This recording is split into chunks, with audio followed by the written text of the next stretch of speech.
Με αυτά και αυτά, φτάσαμε στο τελευταίο βιντεάκι. Φτάσαμε στο στάδιο να το παγώσω μια στιγμή. Ή μήπως το προχωρήσω για να υπάρχει έτσι κάτι στο background. Λοιπόν, φτάσαμε τώρα. Στο στάδιο θα βάλουμε το βερνίκι. Είπαμε από την αρχή ότι εδώ το μπάγκο δεν θα το κάνουμε gloss, θα το κάνουμε βερνίκι, matte. Εγώ προτιμώ το matte. Νομίζω ο πρώτος άρχισα να επιλέγω το matte ήταν όταν μου το έδειξαν αυτό και οι κουζινάδες και οι μεγάλες κουζινάδες, οι εταιρείες. Δεν θέλανε τις γλώσσες επιφάνειες, ασχέτως τώρα ρητίνη, χαλαζίας, οτιδήποτε. Προτιμούσαν τις μάτι επιφάνειες, ότι είναι πιο ήρεμες, πιο χρηστικές, πιο λειτουργικές. Κάπου εκεί άρχισα να το υιοθετώ και εγώ και στην πορεία το αγάπησα. Γιατί βλέπω ότι ο μόνος τρόπος να το περιγράψω είναι αυτό, ότι το gloss για να το βλέπεις το μάτι να το χρησιμοποιήσει, όπως με είχε πει εύστοχα κάποιος. Ή επίσης καμιά φορά εγώ λέω, ας πούμε, ότι το gloss είναι Ferrari, το μάτι είναι αγροτικό. Το πας παντού. Τη Ferrari δεν μπορείς. Όπως και να έχει, είμαστε λοιπόν στην τελευταία φάση. Βλέπετε τώρα εδώ, έχουν φύγει τα nylon. Έχω βάλει και λίγο ταινία γύρω στην πλάτη. Δεν μπορώ να πω ότι είναι απαραίτητο με το βερνίκι που θα περάσω, ειδικά στην προηγούμενη περίπτωση, αλλά εντάξει, κάποιος που μπορεί να θέλει για να μην λερώσουμε πίσω τα πλακάκια, γιατί το βερνίκι είναι πολύ αθώο και θα τρέξει, δεν θα μείνει στα πλακάκια. Αλλά βάζουμε ταινία αν είναι να αποφύγουμε να λερώσουμε και την πλάτη, οτιδήποτε. Τώρα, ποιο είναι το βασικό κομμάτι που έχουμε χάσει τώρα εδώ, που τρίψαμε από κάτω. Από κάτω, τον πάγκο. Ωραία. Ωραία. Τώρα με το ίδιο εργαλείο που χρησιμοποιήσαμε στην αρχή που τρίψαμε, πήγαμε και τώρα. Πριν αφαιρέσω δηλαδή τα nylon, ξεκίνησα να τρίβω από κάτω. Πάλι με χοντρό γυαλόχαρτο σαραντάρι, όλα τα δάκρυα από τις ρητίνες από όλα αυτά τα στάδια, να πάμε να τα τρίψουμε. Παρεπτόντως να πω, κοιτάξτε τώρα πόσο πιο φωτεινή είναι η κουζίνα. Αν τρέξετε στο πρώτο βίντεο να δείτε πόσο πιο σκοτεινή ήταν το καφέ και πόσο έχει ανοίξει τώρα εδώ. Λοιπόν, τρίβουμε τα δάκρυα. Εμένα μου αρέσει τα δάκρυα να τα τρίβω, να μην φτάνω σε βαθμό να κάψω τη ρητίνη, να φτάσω μέχρι τον παλιό τον μπάγκο, να αφήσω λίγο ρητίνη, μόνο και μόνο γιατί μου αρέσει ότι δαγκώνει πιο καλά, δηλαδή πάνω στην επιφάνεια, κάνει πιο καλό σώμα. Ότι δηλαδή να αποφύγω τυχόν αποκολλήσεις. Μ' αρέσει πιο πολύ. Και ο μόνος τρόπος που μπορώ να το περιγράψω είναι έτσι, ότι πάει και δαγκώνει καλά, γατζώνει καλά πάνω στον παλιό τον μπάγκο. Λοιπόν, είμαι λοιπόν στη φάση τώρα. Αφαιρέσαμε το nylon, τρίψαμε λίγο τα δάκρυα, τρίψαμε την επιφάνεια. Την επιφάνεια την έχουμε τρίψει με γυαλόχαρτο 240. Όχι πολύ έντονα, με το χέρι, ούτε τριβία. Και ειδικά αν πάμε να κάνουμε gloss επιφάνεια, αν είμαστε στη φάση δηλαδή να περάσουμε το gloss μετά την κυρίως στρώση, δεν θυμάμαι αν το έχω πει σε κάποια φάση, δεν τρίβουμε πολύ δυνατά. Τρίβουμε απαλά με 240, γιατί αν έχουμε κάνει και πολλά εφέ με μεταλλικά χρώματα και τέτοια, είναι στην επιφάνεια και δεν θέλουμε να τα χαλάσουμε.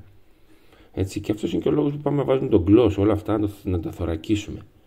Τέλος πάντων, λοιπόν, είπαμε, τρίψαμε από κάτω, από πάνω τρίψαμε με γυαλόχαρτο 240. Θα γυρίσω πίσω για να σας δείξω έτσι την επιφάνεια. Στεναχωριέμαι γιατί δεν θα δείξω βίντεο με το τελικό αποτέλεσμα. Πήγα, η αλήθεια είναι, μετά από λίγες μέρες στην κυρία, μήπως βγάλω έτσι να δείξω τον πάγκο, το πριν και το μετά.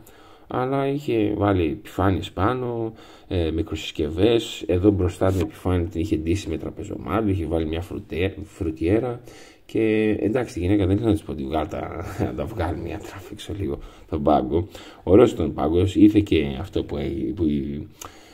που περίμενα, που ήθελα, ότι δηλαδή με το μάτι ήρθε και ηρέμησε και μου έκανε και εντύπωση που η ίδια και η γυναίκα μου το είπε.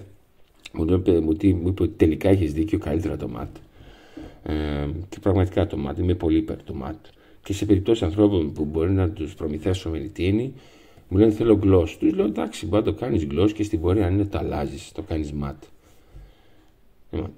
Τρίψαμε πάνω και τώρα είμαστε στη φάση που περνάμε το βερνίκι.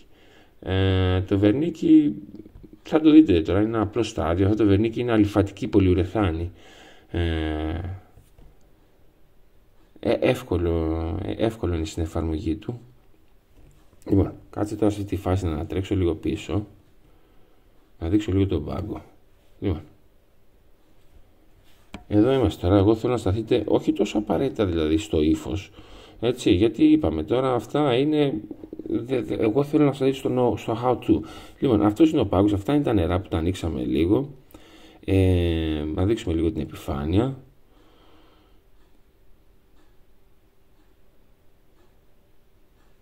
Δεν φαίνεται τόσο καθαρά τώρα εδώ, δηλαδή είναι άστοχο το time που τραβάω, αλλά εγώ θέλω να σταθώ πιο πολύ σε αυτό που θα κάνω τώρα, στο σόκορο, στο γύρισμα. Λοιπόν, έχουμε μια επιφάνεια η οποία από τεχνικής άποψης, από εκτέλεση έχει βγει πάρα πολύ σωστή. Και ξεκινάω να δείξω το σόκορο τώρα. Λοιπόν, κοιτάξτε τώρα τι ωραίο σόκορο και κοιτάξτε τα νερά. Έτσι. Εδώ τώρα έχουμε ένα πλούσιο σόκορο και ένα ωραίο γύρισμα και εδώ είναι αυτό που λέω, με την τεχνική δηλαδή αυτή που χρησιμοποιούμε, μπορούμε και πετυχαίνουμε, έχουμε αυτό το αποτέλεσμα. Τα νερά έρχονται από πάνω και συνεχίζουν και στο σόκορο, στο ρίχτη, τρέχουνε. Όπα, συγγνώμη.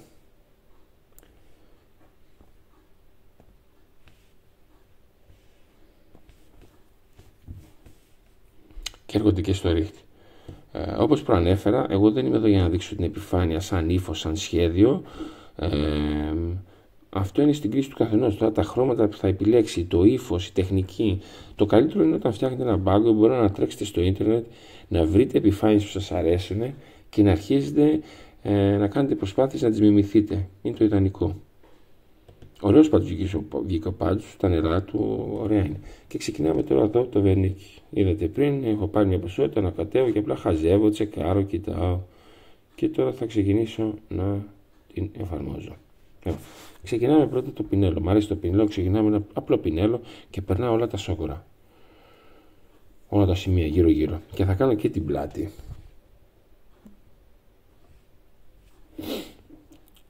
Και θα κάνω και την πλάτη.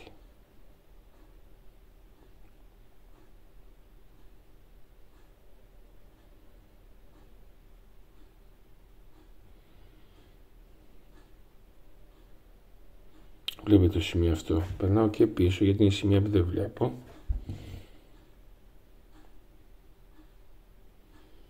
Σημεία έτσι που μπορεί να είναι λίγο πιο ιδιαίτερα, στον νεροχύτη από πίσω, σε κάποιες γωνίες. Συνεχίζουμε εδώ με το σόκορο. Και όταν τελειώσουμε με το σόκορο, θα αρχίσουμε με το ρολό. Το ρολό ποιος θέλει μπορώ να του πω, κοντότριχο ρολό, είναι με ρίγες. Κάτσε μήπως φανεί εδώ, να το. Κοντότριχο ρολό με ρίγες θέλουμε. Αυτά τα ρολά είναι ειδικά σχεδιασμένα για τις δουλειές. Έτσι, γιατί δεν θέλουμε να αφήσει και τρίχες πίσω, θέλουμε τώρα να αφήσουμε πίσω μια επιφάνεια καθαρή και γι' αυτό έχουμε μαζέψει τα πάντα.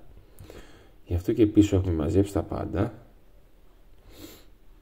Δεν θέλουμε να κινούμαστε, σκόνες, οτιδήποτε, να διαταράσσουμε το χώρο. Και ξεκινάμε τώρα.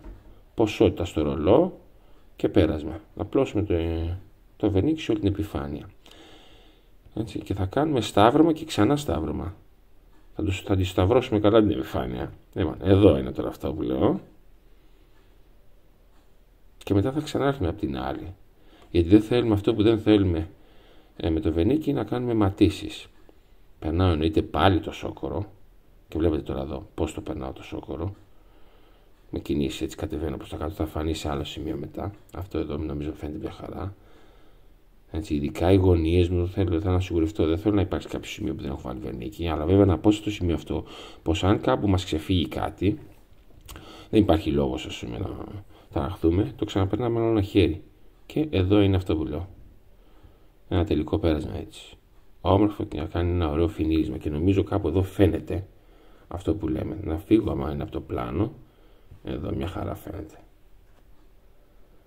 Αυτό θέλουμε. Αυτό τώρα θα έρθει, θα ηρεμήσει, θα ματάρει πάρα πολύ ωραία. Και συνεχίζουμε και στην υπόλοιπη επιφάνεια. Δεν υπάρχει κάτι άλλο να δείξω. Το μόνο νομίζω που θα δείξω είναι το μπάγκο στην τελική του μορφή.